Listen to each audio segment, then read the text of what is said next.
I grew up in Laconia, New Hampshire, and my parents were my role models. My dad was the captain of a tugboat, and my mom was a social worker, and they worked extremely hard, and they were really dedicated, and they were really active in the community as well. Right after college, I went and taught English in Japan, and that really opened up. It was the first time that I had lived overseas, and I lived there for, almost 2 years.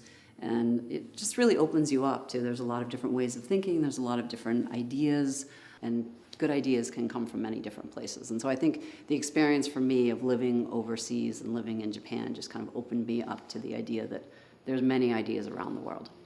During Sandy, there were a lot of people, from the federal government that came here from HUD, from the Department of Energy, and as they came through these, I shared what was happening, and I shared my ideas of how we could help the community to be safer if we had a more reliable energy system. It was kind of out of those discussions that it came, but for me, it was personally out of the experience of, seeing a senior who's petrified because she cannot get out of her building, and having to fight to make sure that we can get the fuel that we need to make sure that our police department can be operational. Those kinds of experience really drove it for me that we need a microgrid. It adds an added layer of protection, and ultimately something that power can be sold back to the grid, and it can be potentially a win-win for everyone. But for a community like ours,